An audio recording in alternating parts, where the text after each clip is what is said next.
Welcome to the Michigan Golfer Show with your host, Bill Shelton. Join us each week as we explore the people, the places, and the events that shape our great game. Welcome back to the Michigan Golfer Internet Show. My name is Tim High, and really pleased to be joined right now by Bruce Matthews and Jim Thompson. And today we're going to talk specifically about Angels Crossing, which is a brand new golf course in Vicksburg, Michigan. And sounds like it's a dream, Jim. Congratulations. And this is the first course that you've owned. Tell us about the process of becoming a golf course owner after being in the business for so many years. Well, I'm just a little bitty owner. There's a lot of owners.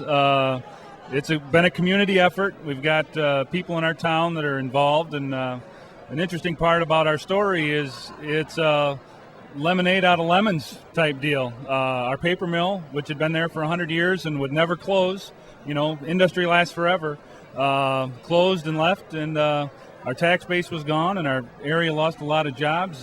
So we purchased the spray fields and decided to build a golf course on it. And not only build a golf course, but you have built a quality golf course, and you got Bruce involved.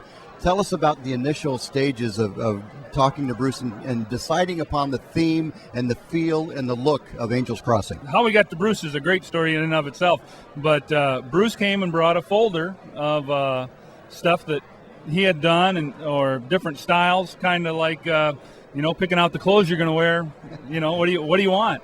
And we went through the book and looked at some stuff, and we like this. No, we don't like that.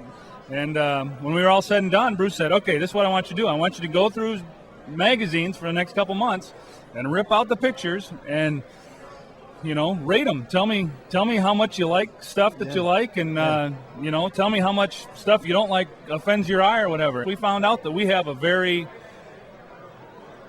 definite architectural style, and that was that 1905, 1915, Long Island, Northeast, McDonald, Rayner, Flynn style golf course architecture. And one of the stories I like to tell about Bruce is if you were going to hire an architect to build your house, the guy you'd hire the guy and he'd come in and he'd say, okay, what do you want in your house? And in golf lately, it seems to be the other way. You hire an architect and you bring him in and he says, okay, now get out of the way and I'll build your golf course. And Bruce has just been fantastic to work with because he gives us the product that matches our vision. Well, we know a little bit about how the process went. Let's talk to Bruce now real quickly. Bruce, you've been through a long process. I'm sure it's like birthing a child or raising a family. Tell us and tell the golfers what they're going to find when they get to Angels Crossing this summer. We picked up on the 100-year-old paper mill that was built in 1904 that closed down 97 years later. Mm-hmm. And we looked at the style, what was happening in golf in 1903 when the architects traveled by rail and when golf was still very young in North America. And we looked at the style. It's a beautiful piece of property. We moved very little dirt, and it's a style much like the 1903 style when they didn't have major earth-moving equipment.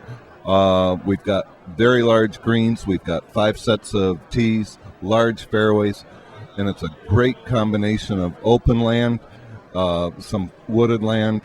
We've got the fescues out there. It's just a unique piece of property, and it's big, and it's a big golf course. Is there anything reminiscent yet of the paper mill that was there? Are people going to know what kind of property they were on originally? The paper mill sits right across the street, so they'll know they're there. But it's the theme going through on your buildings is going to be in that old style theme. The name Angels Crossing really comes from the transition that happened after the closing of the mill.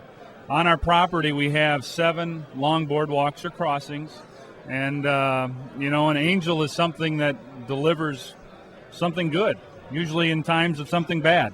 And the two terms just kind of came together in the middle of a night. I don't know if it's divine inspiration or who knows, but it came out, and for about 2 months we went through the name of the day. And if anybody wants to buy some golf course names, I got about 60 good ones and 40 dogs, but this one stuck, and we talked to Bruce and we talked to our shaper, and everybody said, that's it, go, say no more, don't even think about it, you've got it, stop, that's it. And You know, the name invokes emotion. The golf course evokes emotion. We're passionate about it. Well, there's definitely something very spiritual about the game of golf. Yeah. And it's nice that you brought that to the product here. Well, it sounds like you'll get a lot of people there this year, too. Now, let's go back to Bruce real quick.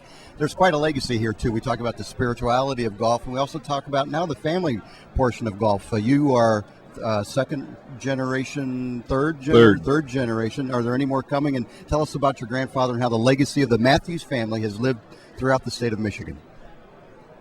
Grandpa started in 1925 down in Florida and came back to Michigan in 1929. I think he did more for golf than almost any one individual in Michigan. He built a lot of golf courses for the masses at very efficient construction prices and very efficient greens fees, and introduced a lot of people to a lot of golf, built a lot of golf courses. He, my Uncle Jerry, and now myself is a third-generation architect. Hopefully my son someday wants to get in it. We'll see as it unfolds. But it's really exciting. Michigan's our state. That's good. Well, this is truly a feel-good story. Best wishes this summer and getting Angels Crossing going, and best wishes with your other new courses that you have on the drawing board as well. So we'd like to thank Jim Thompson and Bruce Matthews for joining us today on Michigan Golfer Internet Show. I'm Tim High reporting.